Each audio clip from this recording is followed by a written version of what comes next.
Hello and welcome into another video, and I was always going back to Tōkon when I got the fight stick because I want to be able to talk about it a bit more, but I've also learned a few more things. Firstly, Kieran Gillen is one of my favourite writers. He wrote a queer story called Die, a graphic novel series that is absolutely exceptional. There's a TTRPG about it, which I own. There's also, he does the Once and Future King, and I think it's what it's called, and basically it's about King Arthur coming back from the grave and fucking things up. He does a series about the gods, like pretty much every god from Norse mythology, Greek mythology, from all over the place. Like you'll get Egyptian gods. I wish I could remember what it was called. It was a 9-part series. I've got it literally underneath me where I'm sitting because I'm sitting on something that's got a bunch of storage in it. And I absolutely loved it. I genuinely, I tried to go into this game completely blind, and I did not at all, for the life of me, realise that he was involved. And then when I found out, it's like, oh, well, that makes sense why I absolutely love the story in this game. So yeah, on top of learning that Kieran Gillen is involved, which makes so much fucking sense, it just does, I'm slowly getting slightly better at certain things with the game. Mainly now that I've got the fight stick, because, yeah, this is genuinely the best fight stick I've ever fucking owned. I've been buying, collecting, modding my own fight sticks for decades now. It's always been something that I've absolutely truly loved. Always been part of the hobby that I like and part of why I love fight games. When Sony delayed the Flex Strike, I really was so disappointed, because I thought that it was going to be the next evolution of fight sticks, because it's got the interchangeable on the fly gate, and I thought it looked like a pretty comfortable thing. Turns out the Hout 42 CAS, C-ES technically, I cannot recommend this thing enough. This is without a shadow of a doubt the best fight stick I've ever fucking owned. I love everything about it. I might need to change the spring on it, which it comes with multiple springs so that you can change the tension. It might just be that I'm not used to the stick being smaller than my old sticks, so it feels a little light. Gameplay wise, since getting this, I am playing so much fucking better on Tōkon, because I've always been better at a fight controller anyway. And the actual specific setup that I've got, I can't obviously show you the setup, but part of why these are as good with fighting games, I am able to make the, oh my god, I don't really know how best to explain it. So X, Y and right B, like right bumper, is now my links. So X is still the same, Y is still the same, but instead of B I'm using right bumper, and it's because those 3 fingers can sit there. Then I've got my thumb on A, which means A is still my assists, because then basically I'm constantly touching what would be the game's traditional 4 face buttons. Obviously right bumper isn't, but it's doing the action of a face button, at least the default control scheme.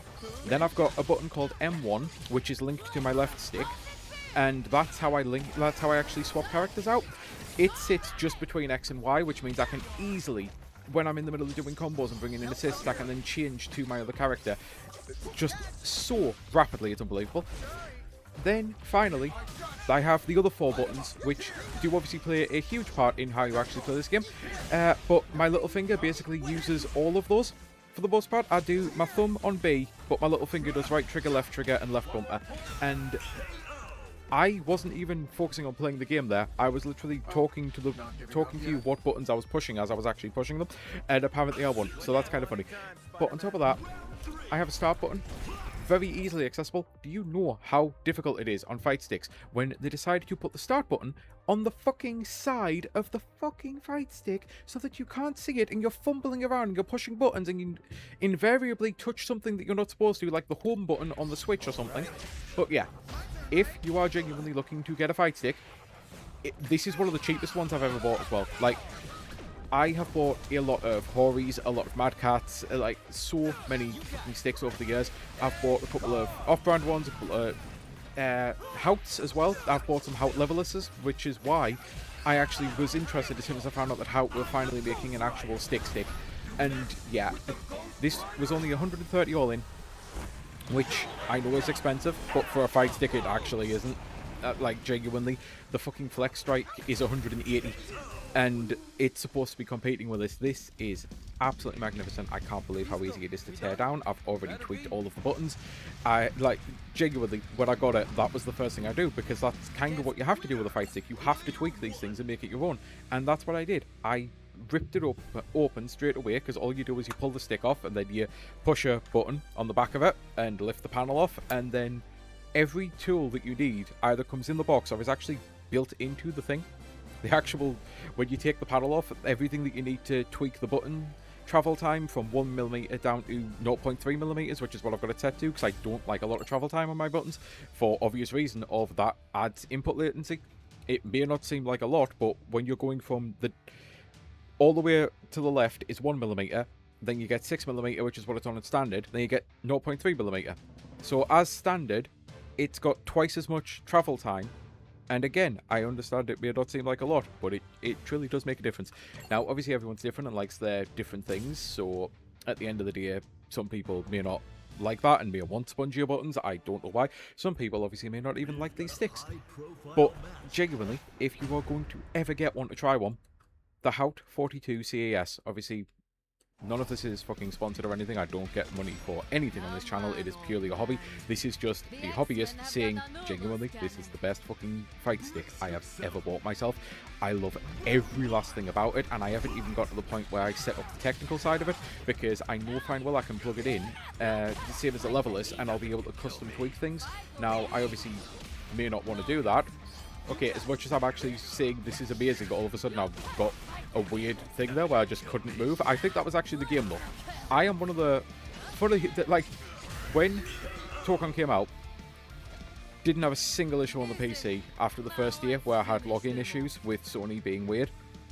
They did a patch, like yesterday at the time of recording this, and everyone's saying, oh, it runs so much better now on PC. This is the first time I've actually noticed issues, and it was the whole time of playing. And obviously, I understand people might be thinking, well, what if it's the fight stick? And like, that's a brand new thing. No, I was noticing the latency when I got the controller as well. It's, I got the fight stick early. I'm trying to speak, and words are not... I played this game earlier on with the controller than the fight stick came in the mail. That was the only way I could actually get that fucking sentence out. So, I do know fine well it's not the fight stick being input latency or anything like that. It is just genuinely the fact that since they've done a patch, I appear to be having issues. So hopefully they'll fix that, because it is a little annoying. But yeah, I have got further into some of the single player modes like the arena and doing some survival. Survival is exactly what I feared it would be.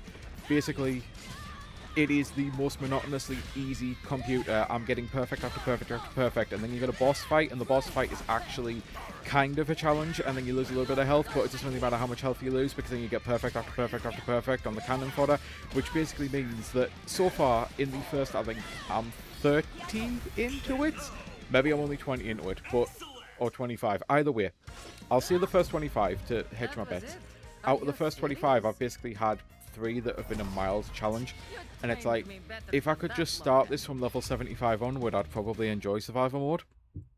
I'm going to play through it all because I know you unlock a costume colour for everything, which unfortunately means I also have to play online because they've managed to hide one of the costume colours online as well. And oh, there we go. I was just about to see, did I mess up? Because I wanted to at least choose the other route, but no, this is where I choose the other route. The arena that I'm on here, I think this one's called the arena. Everyone said this is kind of the closest you'll get to an arcade mode. Yeah, it is. It's fine. I understand I am being spoiled here with wanting an actual traditional arcade mode and wanting certain features like being able to start the fight with 1v1 or 2v2 or 3v3 or 4v4. A lot of the stuff that I mentioned in the last video. I would just like these options because I want to be able to have a lot more fun with the game than I'm having. I am still having fun, and I'm more used to starting with only 2 characters and then unlocking the rest, because I at least now understand as well if I get a certain kind of chain combo, I think it's the default X chain combo, then I'll unlock a character. If I knock someone off the stage, then I'll unlock a character, or if I lose a round, then I'll unlock a character. You do get your team of 4 faster than I feared you would, but at the exact same time, I still wish that I could just start this game. I mean, it's the fact that they fucking let you do it in the campaign mode. They let you start with a team of 4. It is absolutely maddening to me. But anyway, it is some spoiledness, as I say it, wanting an actual traditional arcade mode and this, that, and the other. But it's more that I love this game so fucking much, and I want more avenues to play it. And I'm never going to be the person who plays online. I don't Like, I get stressed and anxiety as fuck, to say the least. I don't have anyone locally to play it with. The only person who I actually had to fucking play the game with, who I thought I might be able to play on Steam, she literally can't boot the game because it doesn't work for her on Linux at all. Maybe with this patch it might, but even then I think she's got a refund, and I understand she may not want to buy it again to try it and then only get refunded again. It just means that I'm probably never going to get into the online scene of it, and I'd like to instead have more single player things to do, because once I finish all of this, I'm probably not going to replay through it again. Whereas in arcade mode, I've always replayed arcade modes. Not obsessively, but I will pick up a fighting game, play it for like a week, go through the arcade with every single character, get all of their like tiny little cutscene things, and then I'll shelve it, and then in a couple of years time I'll come back to it when there's a bunch of new characters, and I'll do it all again and do the new characters. And I wanted that experience with this because I worry that once I stop playing this, I really am going to be stuck until the next time they do a character. And because of how this works, right, I understand there's absolutely no way they could have done this many characters. At the end of the day, people make one character every 3 months in a fighting game for a reason. On top of the fact that there's so much work that goes into that, there's all the money, there's all the like fans wouldn't be able to pay it and everything. The fact that you only get 4 characters and every team in this is 4 characters, the DLC could be brutal for this, and through no fault of its own. And there's going to be some characters that a lot of us like and want to see, but if it turns out that they actually do themed teams every single time, which is what a lot of people think they might end up doing, that could mean, oh, I've just seen Matt Murdock from Daredevil, so maybe they're doing the Defenders. Does that automatically mean that I'm getting a Luke Cage, that I'm getting a, why can't I remember the actual character right now, Jessica Jones? Like, obviously I'm mentioning the Netflix things with Iron Fist as well, but that's my whole point. Like, when we see a character, does that mean we're automatically going to assume the rest? But at the same time, they couldn't just do, you'll get 16 characters in this fight pass, you'll get 4 full teams. Like, that was always going to be unrealistic. So I just fear that once I stop playing the game single player, it could be a very long time before I actually get around to picking it up again, because it really will depend on how the DLC works. And if it is your standard traditional fighting fare, which I'm pretty sure it has to be, 1 character every 3 months, it could be a couple of years before I actually get around to playing this, unless they actually give me some more single-player content to do. And then there's the issue of, well, does that mean that every 4 characters, they're going to get their own story mode in the... Like, I would like to think that Kieran Gillen's going to come back and write all of this stuff, and I understand there's a lot of repeated stuff in the story mode. You get a lot of the same fights, you get a lot of even the same cutscenes, and sometimes even the same dialogue. Or the only thing that really changes is actually the comic book drawn stuff, so I have a feeling that is the stuff that Kieran worked on the most. But yeah, I am so into this game right now. It is unbelievable that I just want more and more and more reasons to play it. And it's a little bit of a shame that I just don't really have them. And even worse is, there's like even reviews saying, oh my god, it's got an absolute plethora of single player content. It's like, not really, not compared to a lot of other games that came out. Like, Street Fighter 6 has a plethora of content, Tekken 8 has a plethora of content. This has content. Like, and I'm not trying to be shitty about that. I truly do believe this is the evolution of fighters. This is one of the best games to come out in ages. This still may be my fucking game of the year because of how fundamentally fun it is. As what it is. Like, I've got videos where I mention that racing games and fighting games, to me, are some of the absolute peak of video games because they are the most video games out there. I adore Zelda. It's my favourite franchise. It is so important to me. Zelda is not really traditional, like the most be-end-all experience of a video game to me, because when you truly do think of what started video games, it was Pong. And I'm not saying that, like, Pong is the be-all end-all, but what was Pong? It was just a simple, basic, video-ass game, where you play it to do a score. I honestly feel that racing games and fighting games are the closest equivalent we have to what the purest form of a video game should be. And that doesn't mean, obviously, these are the best video games. Again, it is... Everyone's got their own personal things, personal opinions, personal preferences, and this, that, and the other. And I am never, ever going to pick this over Zelda. I'm saying this might be my game of the year. Let's see how the Ocarina of Time remake comes out. You know, like, I'm trying to get the point across, and I know I'm doing it in a bad way. I just feel that when it comes to a pure... In cooking terms, these are mac and cheese. That's the easiest way to change it. Like, I know I'm changing it to a food equivalent, but yeah. In cooking terms, fighting games, driving games, they're your comfort food, they're your mac and cheese, they're your staples, they're your basic of the most basic, but they hit the spot so fucking well. They're never going to be the best thing in the world, but when they click, when they are at their best, a great mac and cheese will take you a mile, you know. But yeah, this is a masterpiece. Like, this is one of the greatest fighting games of all time. I love the graphics. I love the music. Like, I've kind of done a U-turn on the music. I was a little harsh on it. It's not so much that I was harsh. It's just that nothing was instantaneous of, like, the whole I'm going to take you for a ride. Like, there was no Street Fighter 2 soundtrack there with Yoko Shimomura. But what we do have, I do still like.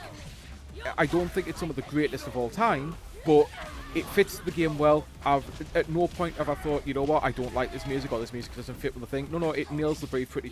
It's the basics, I guess. It's basic ass music of, yeah, this hits the spot just right, and that is actually perfect for it.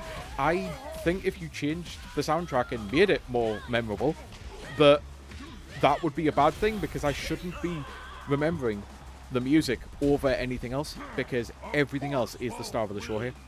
And it's fantastic. I love the story, the voice acting for the most part. I'm not the biggest fan of this this Spider-Man. Right. This is a weird one to explain. I love Yuri Lorenthal's Spider-Man so fucking much, so unbelievable. He, to me, is the peak modern day Spider-Man. He gets everything just fucking right, and the second closest, I can't even remember his name, I just know that he was the guy from New Girl. That was what I knew him as before he was Spider-Man, from the Spider-Verse films. I love his Peter Parker, and I love his Spider-Man. Those two are kind of my favourites at this moment in time. This guy does a decent Spider-Man with the quips, but there's just something a little off. It feels more like he's playing a character than he is. Right, I think that is actually the way to put it. So obviously I understand actors are actually playing a character, but when an actor is truly in that role, you believe they are that character. I don't believe this voice actor is Spider-Man. I believe this voice actor is playing Spider-Man pretty well. And I know that sounds like a weird distinction, but it's the only way I can say it. He's decent enough. I wish it was Yuri though. No actual shade to him, just Yuri is my favourite Spider-Man at the moment, so of course I'm going to wish it was Yuri Lowenthal, especially because there is obviously the Insomniac suit in the game. But yeah, the rest of the cast though, I don't have a single problem. There's actually some of my favourite versions of characters are in this. I truly do love this Magic so fucking much. She is a complete and utter vibe throughout the entire story campaign, from I just feel like punching bigots to the end. It's like, oh my god, I love you so fucking much. I've never really got to interact with Magic a lot. She wasn't really in the X-Men when I was involved in the X-Men, so when I actually found out she was Colossus's little sister, I'm like, oh my god, that actually makes so much fucking sense. And it's obviously, some people might be going, well, why? Because of the accent? No, because of the way that she is such a social justice warrior. That is literally the whole point of Colossus. He gets his start from, I don't care that people are going to hate me for being a mutant, I'm going to save people because I just want to save people. Like, I love her so fucking much. And I would love Colossus in this game. I think this is when you get into the problem. I know I've already mentioned that I didn't really have a lot of wants for DLC, but the more I've played it, I'm like, on a technicality, there are quite a lot of X-Men in this game, but not really. And where's the Fantastic Four? And, like, I would love to see so many characters in this now. And this again goes back to the problem of, if we only get one character every 3 months, this would have to do absolute phenomenal numbers for them to essentially budget the DLC to an actual dev studio, like the dev studio who made it. Because I understand Arc System have a lot to do. They obviously have Guilty Gear that they need to work on, the next one of those. They've got DLC for Strive. They've got the BlazBlue franchise at some point's coming back, I imagine, because they just announced a new character for the DLC for, was it Chrono Phantasma? I can't remember what the last one actually was. I've got them all, I just can't fucking remember the order they came out in. I would love actual expansions to this right about now. That's how into this fucking game I am.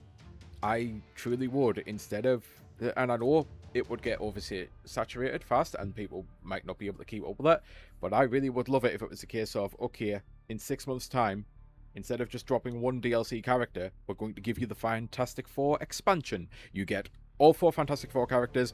You also get Skrull, maybe, just throw an enemy in there. That would be great. And then, okay, we'll give you this character pack, the X-Men pack, where you get Cyclops. I think Cyclops has already been confirmed in one of the DLCs, to be fair, but it's Phoenix Cyclops, I want to say. But let's just say you add in Rogue, you add in Cyclops, you add in Colossus. Like, you add in Juggernaut for the hell of it, because why not? Juggernaut is a staple in Marvel vs. X-Men too. But yeah, there's so much they could do, and I actually would be here for it, but I don't know if they're going to be able to do it fast enough. I truly don't, because if the biggest problem you've got with if they add like Fantastic Four the way that they're doing the DLC now, that would be a full year of adding the Fantastic Four. And the hype that you would get from going, oh my god, we finally get the Fantastic Four, would peter out into... Okay, so we got Sue Storm in January. We got Johnny Storm in April. What I was completely blanking. I'm like, there's a month between March and me. I know there is. I know there is, but I can't remember it. April. We get The Thing in July. And then we get Reed Richards in... so Ben Richards? It is Richards, right? Ben Grimm? Might be Ben Grimm. It's been a while since I've interacted with the Fantastic Four. Ben in July, and then Reed in November or something. You know, it's like... I would love something like that to a point, because I'd just like to have the Fantastic Four in. But then a full year, if you're not into the Fantastic Four and that's your yearly worth of content, that could kill the game for so many people, where it's like, you know what, I'll check back in next year. But then all of a sudden next year has 1,700 million games coming out, like this year does, you know. I don't know how they're going to handle the DLC in a way that actually works and keeps up demand, because I think they need to release it at a faster cadence if they're possible to, but in order to do that, it means putting more people on it, because that's why these things take as much time, because DLCs can be worked on by a skeleton crew while the dev team works on another game, you know. But yeah, I am waffling now, and I'm going to say it. Until next time, Rapid Sky Fellowship. Truly cannot recommend this game enough, cannot recommend the Hout 42 CES enough, because wow, I am absolutely loving this thing, to the point of maybe I will finally just do some online just to unlock that skin color for all of the characters. At least you only need to play 10 matches total, and it gives you it for all of them. But yeah, this is fantastic. Just absolutely fucking fantastic. Right, until next time, I've been Sky Fellowship. I truly do hope you have a great rest of your day. Bye.